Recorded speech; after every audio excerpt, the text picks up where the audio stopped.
જય ગૌ માતા, જય શ્રી રામ દોસ્તો. આજે આપણે આસેડા ગૌશાળાની મુલાકાતે જઈ રહ્યા છો દોસ્તો. તો અમારા વિડીયોમાં લાસ્ટ તક બન્યા રહેજો.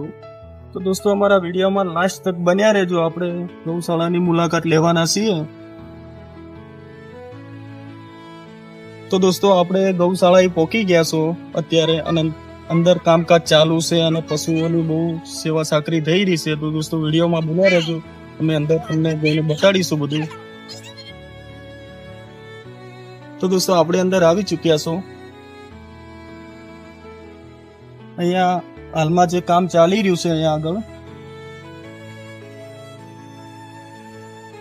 આગળ દોસ્તો પરબ બનાવેલી છે પશુ માટે, મતલબ કે પાણી બાણી પીવા માટે બહુ સેવા સાચવી છે. અહીંયા આગળ પશુ છે, આ બધા સામે તમે દેખી શકો છો.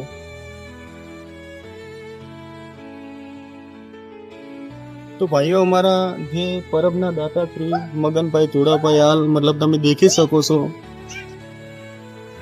અહીંયા ટાંકું બી બનાવેલું છે નાનું મસ્ત.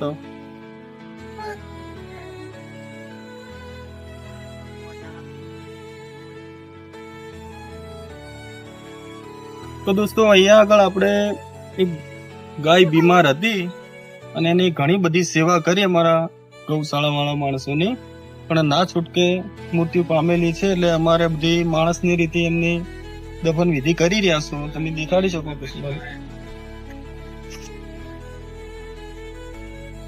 દોસ્તો. આ રીતના અમારા કિરણભાઈ છે, આ બધા સારું કામ કરી રહ્યા છે. તો દોસ્તો અમારો જેટલો બને એટલો વિડીયો શેર કરજો.